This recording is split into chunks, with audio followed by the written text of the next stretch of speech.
여러분, 우리는 이 세상을 살아가면서 오직 예수로만 사는 사람들입니다. 오늘부터 우리는 위대한 책, 이 성경책 가운데 예수님께서 부활하시고 난 다음에 이 땅에 남겨두신 그 사람들을 통해서 세상이 어떻게 달라지고 뒤집어졌는지 그 역사적인 사실이 담겨져 있는 책 사도행전을 들여다보려고 합니다. 그 사도행전을 통하여서 하나님께서 우리 삶 가운데 어떻게 역사하시고 무엇을 원하시는지 한번 하나님을 만나보려고 합니다. 여러분, 사도행전 다 읽어보셨죠? 이 사도행전은 그 당시에 소수에 불과했던 예수 믿는 사람들, 지금 우리가 믿는 이 자리에 있는 사람들보다 훨씬 더 적었습니다. 그 소수에 불과했던 그 예수 믿는 사람들이 그 당시에 세계의 가장 중심이었던 로마를 정복했습니다. 뭘로요? 복음으로 정복했다는 거죠. 여러분, 하나님의 아들은 그 당시에 로마 제국이 이 세상의 전부였다면 그 로마가 정복한 나라였던 식민지에 불과한 한 소수민족, 아무짝에도 볼품없어 보이는 그런 나라였던 이스라엘의 하나님의 아들이 태어나셨습니다. 그 하나님의 아들 예수께서도 그 나사렛이라는 곳에서 활동하시고 자라셨는데, 그 당시의 선지자들은 늘 그렇게 이야기했습니다. 나사렛에서 무슨 선한 것이 나타날 수가 있겠냐. 그리고 그 예수님께서 선택한 그 예수님의 제자들은 세리들, 어부들이었습니다. 여러분, 그 당시에 세리들은 매국노와 같은 사람들, 로마와 붙어먹어서 우리 민족을 그렇게 힘들게 하는 혈세를 뜯어내는 그런 매국노와 같은 사람들이 세리들이었는데, 예수님의 제자들 가운데 세리가 있었어요. 그리고 갈릴리 촌부들, 몸에서 생선 비린내에 쪄들어 있는 그런 사람들이 바로 예수님의 제자들이었습니다. 하나님께서는 세상이 아무도 주목하지 않던 그 초라하고 볼품없는 사람들을 선택하십니다. 그리고 그들과 함께 동행하셔서 역사를 만들어내셨다는 것이죠. 결국은 로마가 그들의 손에 의해서 정복을 당합니다. 여러분, 로마가 어떤 나라입니까? 군대, 그 땅에 있었던 모든 전쟁에 능한 나라가, 전략과 전술에, 이 병술에 능한 나라가 로마였습니다. 그런 강한 나라를 이기려면 뭐가 필요할까요? 오늘날에도 우크라이나 한 나라를 정복하기 위해서 가장 큰 나라고 군사력이 세계 2위로 알려져 있는 러시아가 군대를 어마어마하게 보내고 무기, 탱크와 비행기 어마어마하게 쏟아내서 우크라이나를 정복하려고 들고 있습니다. 그러면 그 강한 나라였던 그 당시에 예수님의 이 제자들이 활동했던 그 당시에 가장 강한 나라였던 로마를 뭘로 이길 수 있습니까? 칼, 그리고 군대, 힘, 이런 걸로 이길 수 있는데, 하나님께서는 그런 방식으로 정복하지 않았습니다. 뭘로 정복하셨습니까? 복음으로 정복하셨다는 것이지요. 그 복음에 기초한 그 선한 사랑으로 로마라는 강한 나라를 정복해내셨습니다. 그런데 그 강한 나라는 사랑으로 접근해오는 예수 믿는 사람들을 따뜻하게 호의적으로 대한 적이 한 번도 없습니다. 어떻게 했을까요? 예수 믿는 그 일들을 통해서 모든 혜택들 다 뺏어가고, 재산도 뺏어가고, 심지어는 목숨까지도 뺏어갔습니다. 박해로, 핍박으로 일관했지요. 그리고 예수 믿는 사람들의 이 형제와도 같은 유대인들이 얼마나 모함하는지, 얼마나 미워하는지, 그렇게 헌담하고 고소하고 고발을 일삼았습니다. 그럼에도 불구하고 예수 믿는 사람 그리스도인들은 똑같이 대갚아주지 않고 어떻게 했습니까? 복음으로 여전히 복음의 기초 위에 서 있고 복음이 주는 메시지를 여전히 세상에 던졌다는 겁니다. 오직 복음으로만. 그랬더니 낙수하는 그 떨어지는 물에 의해서 바위가 갈라지듯이 똑똑똑 떨어지다가 결국은 로마가 그 사람들의 선함과 복음으로 말미암아 정복을 당했습니다. 얼마나 그 예수 믿는 사람들이 복음에 대한 확신함이 있는지 사도 바울이 로마서 1장 16절에 이렇게 편지를 하고 그렇게 선언을 합니다. 로마서 1장 16절 제가 읽겠습니다. 내가 복음을 부끄러워하지 아니하노니 내가 가지고 있는 나를 구원한 이 복음을 부끄러워하지 아니하노니 이 복음은 모든 믿는 자에게 구원을 주시는 하나님의 능력이 됨이라. 사도 바울은 분명히 알았습니다. 자기의 이 더러워진 이 자기의 인생이 지옥으로 떨어지고 있는 줄 자기는 알았지만 복음이 자기를 건져냈다는 것을 알았다는 거예요. 하나님 나라를 선명하게 보았기 때문에 복음을 부끄러워하지 않았습니다. 사랑하는 서연의 성도 여러분, 우리 서연교회도 바로 그 복음으로 이 세계를 몇 바퀴를 돌아서 우리 이 제마루 땅으로 들어와서 복음으로 한 교회가 세워졌는데 그 교회가 바로 서연교회입니다. 여러분, 이 서연교회를 통해서 수많은 시간이 흘렀습니다. 그리고 그 흐르는 동안 복음은 또 수많은 사람들을 양산해냈습니다. 하나님의 사람들을 길러냈고 그 복음으로 말미암아 사람들이 살아났습니다. 그리고 그 사람들이 이 세상의 곳곳으로 흩어져 있습니다. 이 나라와 이 지역뿐만 아니라 세계 열방으로 흩어져서 복음을 가지고 그들이 섬기는 그 교회를 지금도 섬기고 있다는 것이지요. 그래서 우리는 다시 복음으로 무장할 필요가 있습니다. 복음을 통한 그 사랑하는 그 마음으로 교회를 다시 섬길 필요가 있다는 거죠. 그래서 다시 이 교회를 통해 이 대구 땅이, 한국 땅이 세계와 열방의 복음의 능력으로 하나님의 일하심이 드러날 수 있도록 일을 해야 될 때가 되었습니다. 할렐루야. 그 일에 여러분의 인생을 걸어주시기를 부탁드립니다. 우리 같이 하나님의 말씀 1절을 읽어볼까요? 우리 사도행전으로 한번 들어가 보도록 하겠습니다. 1절 읽겠습니다. 시작. 데오빌로여, 내가 먼저 쓴 글에는 무릇 예수께서 행하시며 가르치시기를 시작하신부터. 사도행전이 열리는데 이 사도행전을 받는 사람, 수신자가 등장하고 있습니다. 누구입니까? 데오빌로라는 사람이에요. 데오빌로. 여러분, 성경학자들은 이 데오빌로라는 인물을 이렇게 규정을 합니다. 가상인물일 수 있다. 아니다. 이 데오빌로는 실제 하는 사람이다. 이렇게 두 가지 해석을 내어놓습니다. 아니다. 가상인물일 수 있다. 이렇게 이야기하는 학자들은 이 데오빌로라는 이름을 가지고 이렇게 풀어냅니다. 여러분, 데오빌로 한번 따라해 볼까요? 데오빌로. 헬라 원문은 원래 이렇게 되어져 있습니다. 한번 따라 읽어볼까요? 데오필로스. 이 데오필로스는 합성어예요. 합성어는 두 단어가 결합해서 한 단어의 뜻을 나타내는 말을 합성어라고 부릅니다. 어떤 말들이 합성되어졌는지 볼까요?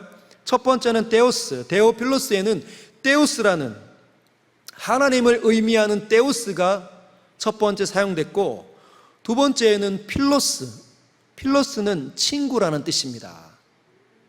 데우스와 필로스, 하나님과 친구라는 이 단어가 결합된 이름이 데오빌로라는 거죠. 데오빌로. 즉, 이 데오필로스라는 이름을 해석을 하면 하나님의 친구, 하나님과 함께 동행하는 자, 이런 의미라는 거예요. 그래서 이 성경을 열 때마다 성경을 받는 사람들이 하나님을 이제 막 믿고 하나님과 동행하고 하나님을 즐거워하는 사람들에게 쓰여진 책이 성경이니까 이 성경 사도행전을 읽을 때 누구든지 하나님을 사랑하고 하나님과 함께 사는 사람에게 쓴 책이 사도행전 아니겠냐, 이렇게 해석하는 사람들이 있습니다. 두 번째는 아니다, 가상인물이 아니라 누구나 그냥 하나님을 사랑하는 사람들에게 쓴 편지가 아니라, 그 쓴 책이 아니라 실제 인물이다, 실제 인물. 그렇게 해석하는 학자들은 이렇게 해석을 내어놓습니다. 여러분, 사도행전을 보면, 사도행전 지금 우리가 1장 이제 막 들어왔지만 사도행전 맨 마지막은 28장입니다. 굉장히 긴 책이에요.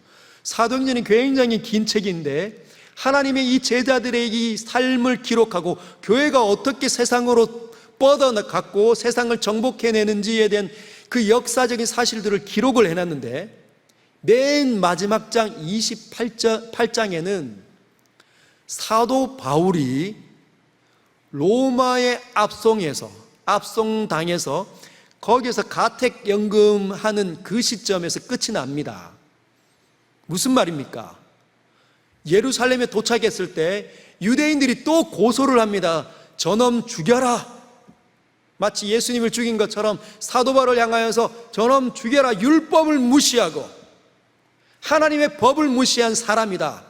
그랬을 때 사도 바울이 아니다 라고 이야기하면서, 나는 가이사, 당시 로마 황제의 칭호 아닙니까? 그 황제에게 나는 재판을 받겠노라, 이렇게 선언하고, 바울이 물 건너 바다 건너 어디로 갑니까? 로마에 지금 도착해서 재판을 앞두고 있다는 겁니다. 그래서 지금 현재 사도 바울이 로마에서 재판받기 위해서 있는 상황인데, 그때 사도 바울의 재판, 사도 바울을 변호하는 변호사에게 바로 누가가, 이 사도행전은 누가가 쓴 것으로 알려져 있는데, 누가가 그 변호사 또는 재판에서 중요한 인물인, 중요한 일을 담당하고 있는 그 사람에게 헌정한 이 지금까지의 일들을 낱낱이 소생하게 빠지지 않게 기록한 책을 보낸 것이다, 이렇게 해석을 한다는 거죠. 두 번째는 아니다, 가상인물이 아니고 실제 인물인데 재판받는 그 변호사나 그 중요한 인물에게 그동안에 있었던 일을 쓴 게 아니라 누가가, 여러분, 누가는 의사로 알려져 있습니다. 의사.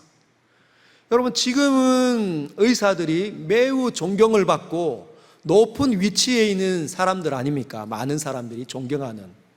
그런데 이 당시에는 의사들은 노예 출신들이 많았습니다. 즉 로마 시민들을 위해서 의사들이 만들어졌다는 거예요. 예를 들면 우리나라의 장인과 같은 그런 한 직종으로 의사들이 길림을 받았습니다. 노예 출신으로 굉장히 똑똑하고 총명한 사람들을 가려내서 그들에게 의술을 가르치는 것이죠.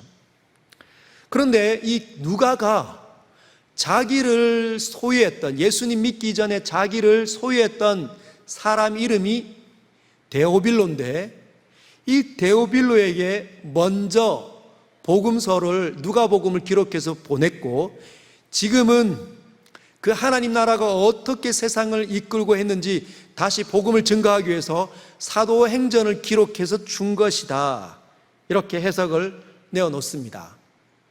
여러분은 어떤 게 맞는 것 같습니까? 이 세 가지 중에 어떤 걸 택해도 됩니다. 왜냐하면 모르기 때문에. 그래서 우리는 해석을 내어놓지만 학자들은 해석을 내어놓고 이렇게 분석을 하지만 정확하지는 않습니다. 정확한 건 하나님 앞에 불려갔을 때 누가 지었습니까? 하면 그때 손드는 사람이 그 지은 거예요. 그리고 누가 이 편지를 받았습니까? 데오빌로는 상투적인 그냥 일상적으로 하나님의 사람을 지칭한 호칭입니까? 아니면 실제 인물입니까? 할 때 누가 대답하면 그때 가장 정확한 소리를 들을 수 있습니다.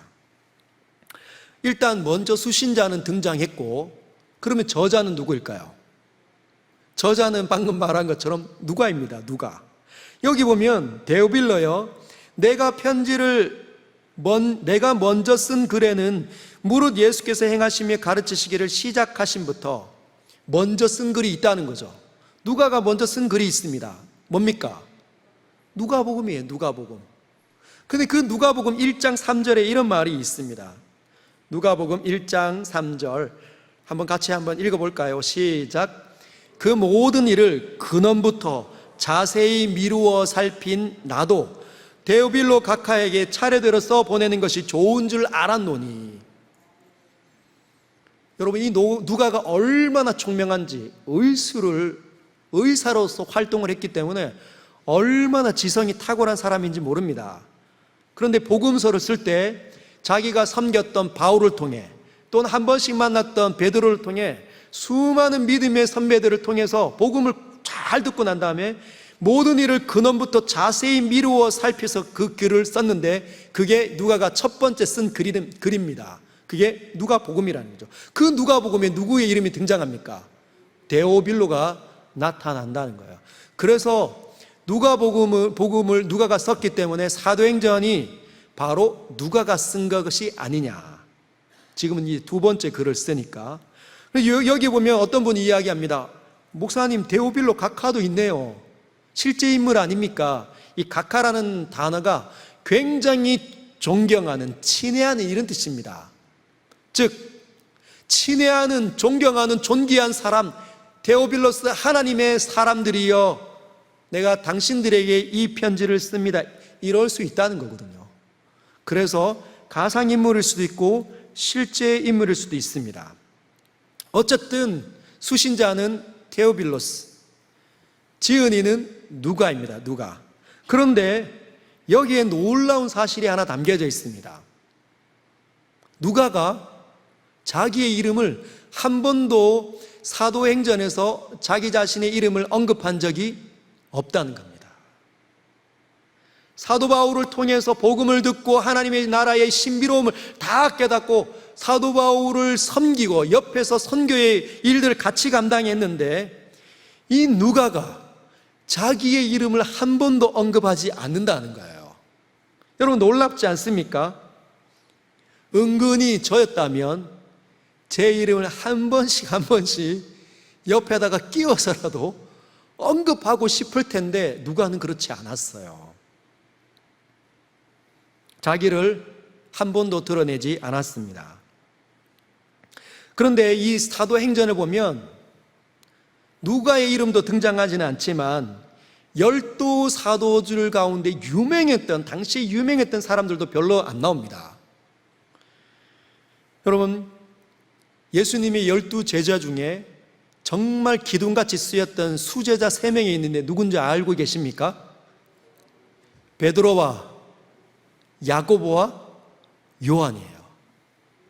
그런데 사도행전에 즐겨차게 등장하는 말을 하는 스피커는 베드로와 또 바울만 등장하지, 다른 제자들의 이 말들은 거의 등장하지 않습니다. 기둥같이 쓰임을 받았던 요한은 이름만 언급되지 요한이 무슨 말 했는지는 거의 나오지 않습니다. 대사가 없어요.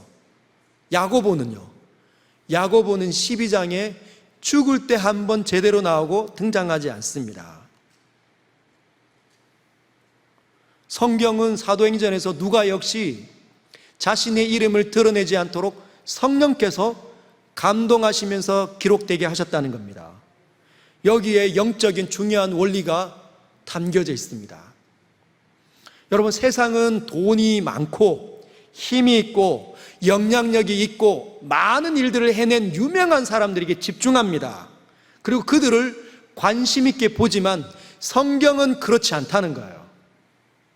성경은 세상의 방식과는 다르다는 거예요. 세상은 돈이 있고 힘이 있고 많은 업적을 해낸 사람들에게 집중하지만 성경은 다르다는 거예요. 성경은 꼭 필요한 사람만 언급합니다. 그것도 필요한 사람이 잘나서가 아니라, 특별히 하나님의 사랑을 받아서가 아니라 하나님께서 사용하시기 때문에 거기에 이름이 등장한다는 거예요. 베드로와 바울이 하나님의 특별한 사랑을 더 많이 받았기 때문에 이 사도행전에 즐겨 사용되는 것이 아니라는 겁니다. 여러분, 왜냐하면 이 하나님의 나라는 우리가 지금 복음을 듣고 이 세상 가운데서 수많은 사람들이 교회로 또 하나님 나라 안으로 빨려 들어갔는데, 그 하나님의 나라가 열리는 방식은 오직 바울과 베드로만을 통해서 열려진 것이 아니라는 겁니다. 그럼 누가 이름도 없이 빛도 없이 그저 하나님의 마음에 감동되어서 묵묵히 무명인으로서 하나님의 일들에 자기의 시간을 들이고 수고를 다한 사람들을 통해서 세계가 이렇게 뒤집어졌다는 겁니다. 여러분, 복음은 그런 겁니다. 정말 세상이 주목하지 않았던 사람들에게 복음이 들어가면 그 사람들은 하나님의 능력 가운데 쓰임을 받는 거죠. 그래서 사도행전 17장에는 이렇게 표현되어 있습니다. 세상을 요동케 하는 자가 이리로 왔다. 세상을 요동케 하는 자들이 우리 마을로 들어왔다. 우리 도시로 들어왔다. 하나님 믿는 사람들을 특징을 그렇게 이야기합니다. 세상을 뒤집어 놓는 사람들, 복음에 감동된 사람들이 가기만 하면 견딜 수 없어 하는 그 소동하는 일이 일어나게 되어져 있습니다. 왜요? 그 땅에는 이미 어둠이 가득 차 있기 때문에. 하나님을 믿는 사람들이 들어가면 그 어둠이 견딜 수 없어 소동할 수밖에 없습니다. 미워하고 싫어하는 거죠. 여러분, 그들은 이 복음을 누구에게서 배웠을까요? 그들은 어떻게 해서 세상을 그렇게 뒤집어냈겠습니까? 어떻게 해서 세상을 정복할 수 있었을까요? 아무짝에도 쓸모없어 보였던 사람들인데 누구를 통해서 배웠길래 그런 엄청난 일을 해냈을까요? 그건 바로 예수님을 통해 배웠기 때문입니다. 할렐루야. 여러분, 사도 바울이 빌립보 교회를 향하여서 이렇게 이야기합니다. 빌립보서 2장 5절에서 8절. 너희 안에 이 마음을 품으라. 곧 그리스도 예수의 마음이니. 여러분, 빌립보 교회를 향하여서 너희 안에 이 마음을 품어야 한다. 곧 그리스도 예수의 마음을 품어야 한다. 예수를 배우라. 예수가 어떻게 하셨는가? 6절부터 나오는데, 그는 근본 하나님의 본체시나 하나님과 동등됨을 취할 것으로 여기지 아니하시고 오히려 자기를 비워 종의 형체를 가지사 사람들과 같이 되셨고 사람의 모양으로 나타나서 자기를 낮추시고 죽기까지 복종하셨으니 곧 십자가에 죽으심이라. 이 예수의 마음을 배워야 된다라고 말하고 있습니다. 교회가 되려면 갈등과 싸움이 있는 곳에 예수의 마음을 배워야 교회가 된다는 거예요. 여러분, 암흑천지 같은 것이 세상 아닙니까? 우리 모두가 오늘 이렇게 예배를 드리고 세상으로 다 들어가면 내일부터 일어나는 세상 속에서 살면 얼마나 욕짓거리가 많은지, 얼마나 미움의 말들이 많은지, 끊임없이 싸우고 경쟁하고 다투고 갈등하고 나보다 더 높아지기 위해서 다른 사람을 끌어내리고 싶고 내가 가진 것보다 훨씬 더 많이 가지면 시기가 일어나고 질투하는 것이 세상의 방식 아닙니까? 그래서 마치 정글과 같은 사나운 짐승이 으글으글거리는 그럼 정글과 같은 곳이 세상 아닙니까? 깜깜한 곳, 그 깜깜한 곳, 아무도 분별하지 못하는 그 깜깜한 곳에 빛이 비칩니다. 이 빛은 하나님의 빛이시에요. 하나님의 빛이기 때문에 아무도 막을 수가 없습니다. 하나님께서 하고 싶어 하시면 그 일은 반드시 일어나게 됩니다. 그 깜깜했던 창조 때에도 빛이 있으라면 빛이 있는 거예요. 모든 암흑의 세계를 비추는 빛이 반드시 존재할 수밖에 없습니다. 근데 그 빛이 여러분 이 깜깜한 이 세상에 빛이 뚫고 들어왔는데, 참 빛이 뚫고 들어왔는데 누구입니까? 예수 그리스도 그분이신 거죠. 예수 그리스도 그분이 당신이 가지고 있는 영원한 나라를 가지고 이 땅으로 끌고 들어와서 당신이 비추는 모든 사람들에게 보여주고 알려지십니다. 그래서 예수님을 만난 사람마다 하나님 나라 안으로 빨려 들어오는 거죠. 우리가 믿든지 막 많이 자각하든지 자각하지 못하든지 간에 여러분, 하나님 나라는 우리 안에 열려 있습니다. 그런데 여러분, 하나님의 이 나라 안으로 들어온 사람들은, 그 예수 믿는 사람들은 어떤 방식으로 세상을 정복합니까? 주님의 낮아지심 배우는 거죠. 주님의 세상을 살리기 위해서 죽기까지 희생하는 것을 배웁니다. 마가복음 10장 45절에서 예수님은 친히 이렇게 자신을 설명합니다. 내가 온 것, 인자에 온 것은 섬김을 받으려 함이 아니라 도리어 섬기려 하고 자기 목숨을 많은 사람의 대속물로 주려 함이니라. 내가 온 것은 세상에 수많은 사람들이 아는 것처럼 높아지고 섬김을 받고 편해지기 위해서 온 게 아니다. 이 세상, 이 암흑천지인 이 세상을 섬기기 위해서, 내 목숨을 그들을 위해서 살려내기 위해서 대속물로 주기 위해서 나는 왔다 말씀하시는 거죠. 여러분, 이 예수님의 정신을 따르는 사람들을 가리켜 우리는 그리스도인이라고 말하는 겁니다. 할렐루야. 예수님의 제자들, 이 사도행전 이 시기에 예수님을 배웠던 사람들은 바로 예수로부터 그렇게 배웠기에 높아지는 것을 마음에 두지 않습니다. 높아져도 교만하지 않았던 것이지요. 하나님을 아니까 하나님이 나를 이 자리에 두신 것이지, 내가 잘나서 내가 이 자리에 있는 게 아니야. 나는 아무것도 아닙니다. 그들은 다 이렇게 고백을 했습니다. 다 나는 무익한 종일 뿐입니다. 제게 맡겨주신 하나님의 일을 저는 해냈을 뿐입니다. 누가도 사도행전을 그렇게 자신의 이름을 언급하지 않은 이유는 누가도 그렇게 예수님을 배웠다는 겁니다. 저와 여러분도 그렇게 예수님을 배우기를 주님의 이름으로 축복합니다.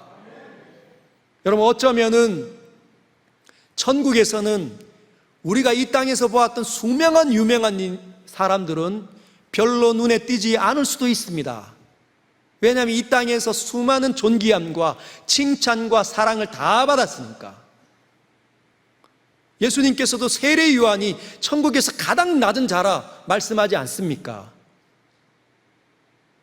그런데 누가 천국에서 주님의 칭찬을 받고 사랑을 받고 인정을 받을까요?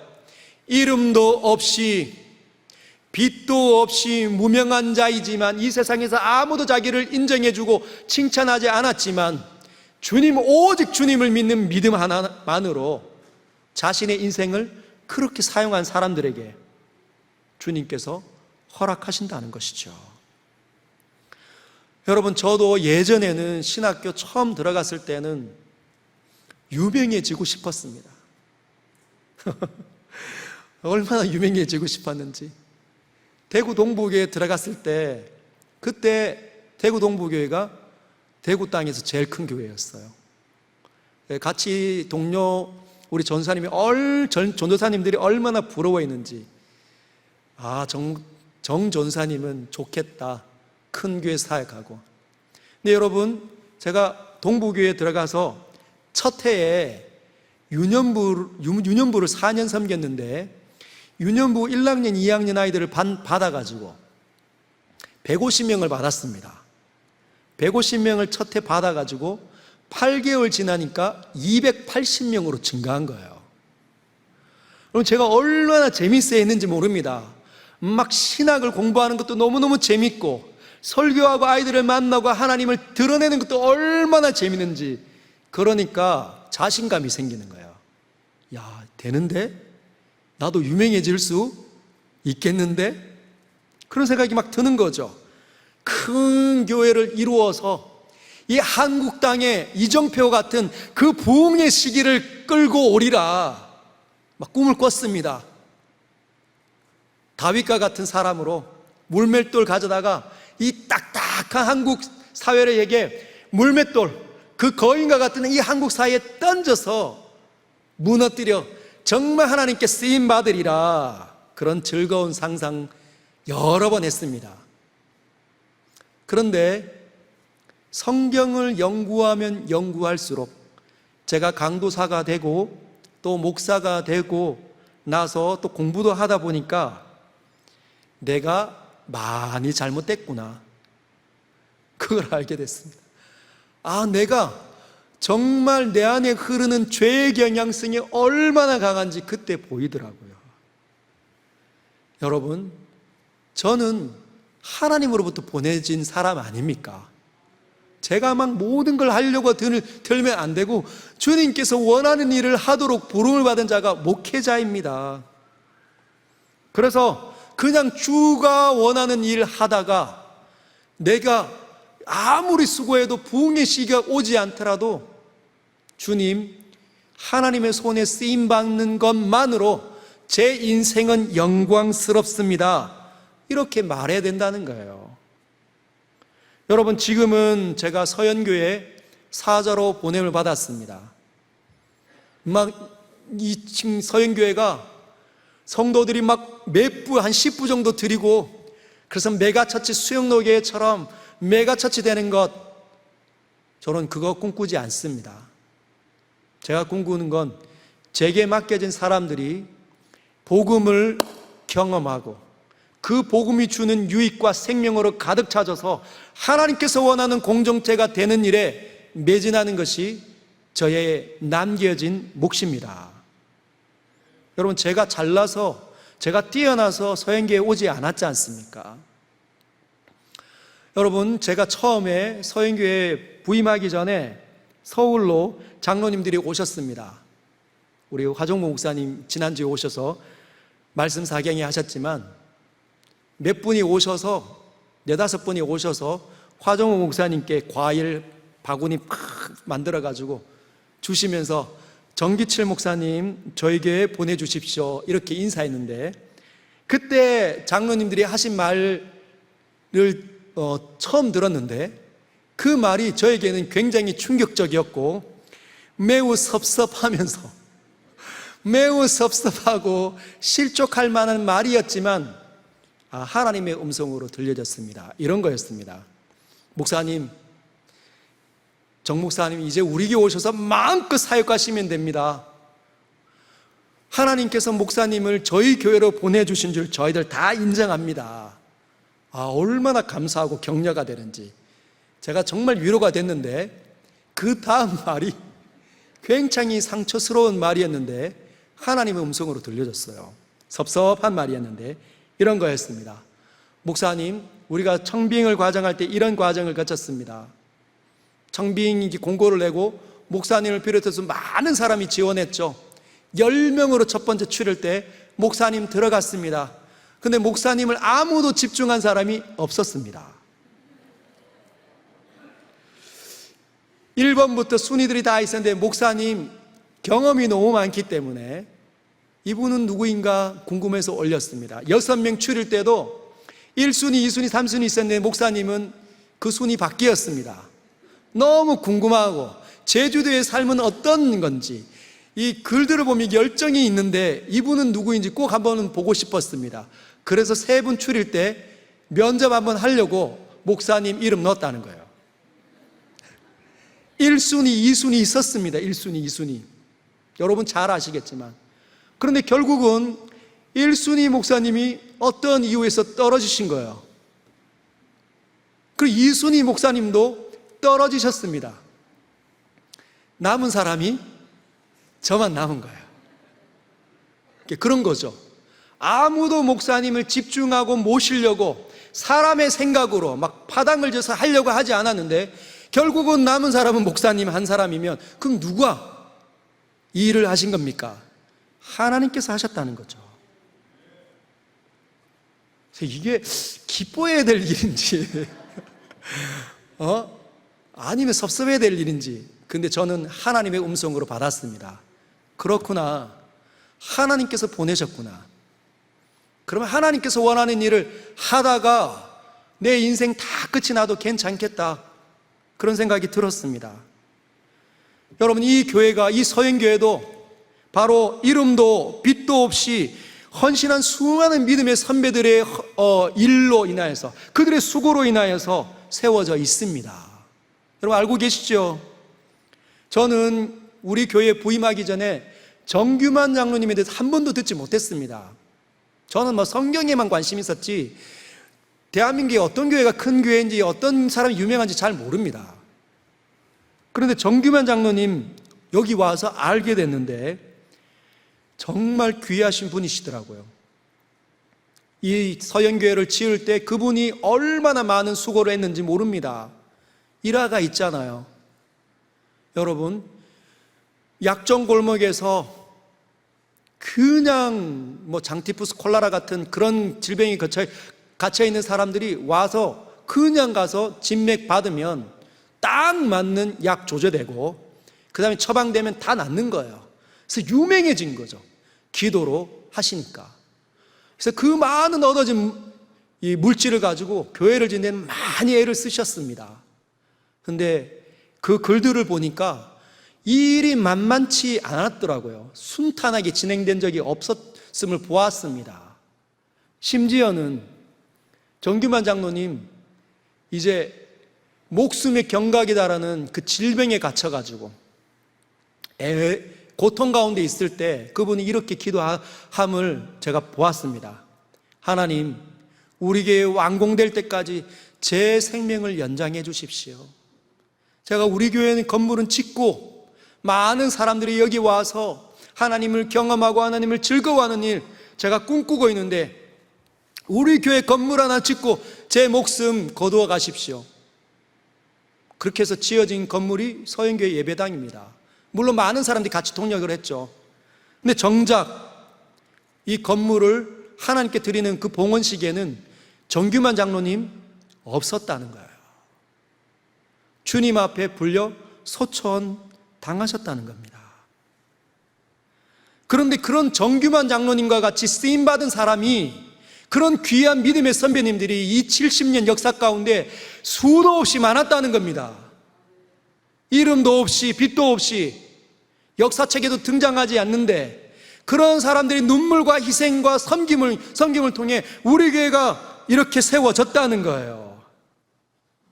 여러분, 이제 70주년 얼마 남지 않았습니다. 수많은 믿음의 선배의 헌신에 우리는 빚진 자이죠. 70년이 흐르는 동안 하나님의 거룩한 손에 쓰임받았던 수많은 믿음의 선배들, 이름도 빛도 없이 사용됐던 그 수많은 선배들은 지금 우리의 곁에 없으시는 분들이 많습니다. 때가 되어서 노안으로, 때가 되어서 질병으로, 또 원하지 않지만 사고로 돌아가신 분, 하나님 앞에 서 계신 분들이 얼마나 많은지 모릅니다. 그리고 어떤 분들은 여전히 우리 곁에 남아 계시지만 이제는 과거처럼 민첩하게 총명하게 주의 거룩한 교회의 일을 돌볼 수 없는 상황에 처한 분들이 꽤 많으시다는 것입니다. 우리는 다 그분들 앞에 빚진 자로 서 있다는 것이죠. 우리는 무엇을 해야 할까요? 저와 여러분들에게 남겨진 몫은 무엇입니까? 이 교회를, 또 하나님의 나라를 섬기는 일 아닙니까? 다시 그 길을 걸어갈 때가 되었습니다. 70년 동안 그들의 섬김을 통해 우리가 세워졌다면 앞으로 다시 70년은 다시 그분들을 따라가는 믿음의 사람들, 복음을 경험한 사람들의 몫으로 남겨져 있다는 거 꼭 기억해 내시길 바랍니다. 그럼 우리는 무엇을 준비해야 할까요? 1절과 2절을 한번 볼까요? 1절과 2절 제가 읽겠습니다. 데오빌러여, 내가 먼저 쓴 글에는 무릇 예수께서 행하시며 가르치시기를 시작하신부터 그가 택하신 사도들에게 성령으로 명하시고 승천하신 날까지 이를 기록하였느라. 먼저 쓴 글이 복음 아닙니까? 복음, 예수께서 이 땅에 오실 수밖에 없었던 그 상황, 오셔서 행하셨던 모든 일들이 복음입니다. 그 복음을 경험한 사람들에게 3절이 열리는 거죠. 그가 고난을 받으신 후에 또한 그들에게 확실한 많은 증거로 친히 살아계심을 나타내사 40일 동안 그들에게 보이시며 하나님의 나라의 일을 말씀하시니라. 이 사도행전은 다 그 복음을 경험한 사람들에 의해서 확장되어지고 열려졌다는 것입니다. 하나님의 나라는 그렇게 열려지는 것이지요. 복음은 바로 실제로 역사하시는 하나님을 경험하는 겁니다. 3절에 보면 이렇게 되어져 있죠. 친히 살아계심을 나타내사. 직접이 친히 아닙니까? 주님이 복음을 우리에게 맞닥뜨리시게 그냥 내버려 두시고 아무 일도 안 하시는 게 아니라 우리 옆에서 친히 직접 살아계심을 나타내 보이신다는 겁니다. 복음은 그런 거죠. 하나님 나라는 그런 겁니다. 실제하는 겁니다. 리얼한 나라가 하나님의 나라라는 것이죠. 그래서 우리는 이 나라를, 우리에게 맡겨진 이 교회를 다시 리얼하게 하나님과 친히 살아계신 그 하나님과 함께 살면서 해내야 한다는 겁니다. 살아계신 주 나의 참된 소망 걱정 근심 전혀 없네. 여러분, 살아계신 주는 친히 역사하시는 주님이 살아계시는 주님이십니다. 그분은 부활하시고 승천하실 뿐만 아니라 성령을 보내서 친히 살아계심을 우리에게 보여주시는 분이십니다. 여러분, 우리가 이 복음으로 다시 무장할 때가 되었습니다. 그래야 살아계신 하나님을 경험할 수 있는 겁니다. 여러분, 복음을 경험한 사람들이 복음을 확장한다면, 살아계신 하나님을 다시 복음서에서 맞닥뜨리면 저와 여러분의 삶이 뒤집어지는 거죠. 복음은 절대로 멈춰져 있지 않습니다. 복음은 움직입니다. 그리고 모든 사람들에게 구원을 가지고 온다는 거죠. 여러분들이 가정을 여러분 살려내고 싶습니까? 그러면 복음에 정통한 사람이 되시길 주님의 이름으로 축복합니다. 그러면 다르다는 거예요. 복음서에 들어가 보면 성령으로 잉태하신 그분이 어떻게 이 땅에 태어나셨고 어떻게 오셨고 어떻게 자라셨고 어떤 일들을 하셨는지 다 기록이 되어져 있습니다.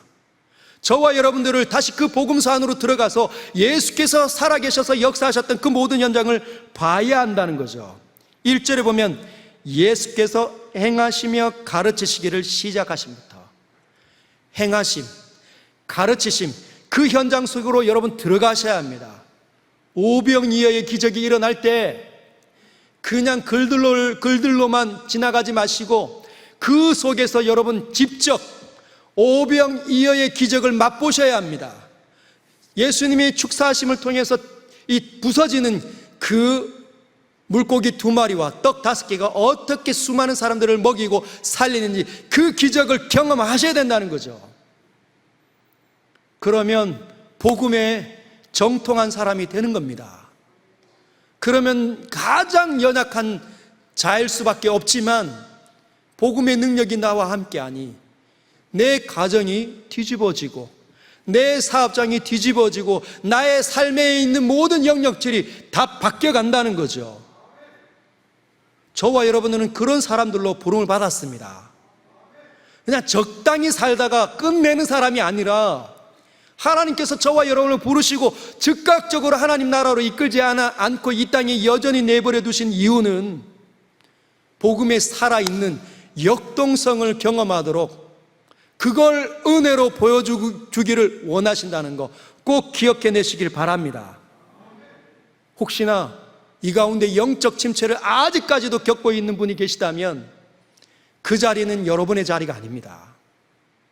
하나님의 사람들의 자리가 절대 아닙니다. 우리의 자리는 심장이 박동하고 살아나고 눈으로 하나님의 역사하심을 보는 자리입니다. 그래서 그가 기도하면 역사가 나타나는 거죠. 귀신이 떠나가고 질병이 낫게 되는 일이 하나님을 제대로 경험하는 자의 몫인 줄 믿습니다. 그렇게 되면 우리가 그동안 보았던 모든 역사가 증언하듯이 절대로 멈추어져 있지 않는 그 복음의 확장이 저와 여러분들의 목과 능력으로 나타나게 되리라 믿습니다. 여러분, 이 가을에 도전해 주십시오. 나는 이 가을을 그냥 보내지 아니하리라. 과실이 열매를 맺는 것처럼, 곡식이 열매를 맺는 것처럼 성경 일독 내가 반드시 해내리라. 성경과 나는 진짜 안 친밀한데 라고 생각하시는 분들은 신약 성경이라도 일독해 보십시오. 그냥 스쳐 지나가지 마시고 주님이 나를 구원하여 주셨듯이 나도 주님께 내 마음을 온전히 드리기 위해서 쉽게 지나가지 않겠노라 결심하시고 읽어내시길 바랍니다. 그리고 신앙훈련학교에 지원해 주십시오. 신앙훈련학교 강사들이 애를 써서 준비하고 있습니다. 여러분, 직장 다니시면서 너무너무 피곤하시죠? 진짜 내게 맡겨져 있는 그 일 진짜 해내기가 너무너무 어려운데 말씀이 주는, 그리고 말씀의 양육이 주는 신앙의 이 훈련이 얼마나 유익한지 여러분 다 경험해 보시길 바랍니다. 치열하게 살아야 말할 것도 많습니다. 그래서 핑계대지 못하도록 직장인들을 위해서 또는 집이 먼 분들을 위해서 줌반, 온라인반 다 만들어 놨습니다. 꼭 지원해 보십시오. 그래서 배우시고 갖추시고 복음을 맞닥뜨리시고 복음으로 무장하셔서 여러분 가정과 여러분의 직장과 사업터와 우리가 섬기는 이 교회가 다시 한번 더 하나님의 거룩한 일로 쓰임받기를 주님의 이름으로 축복합니다.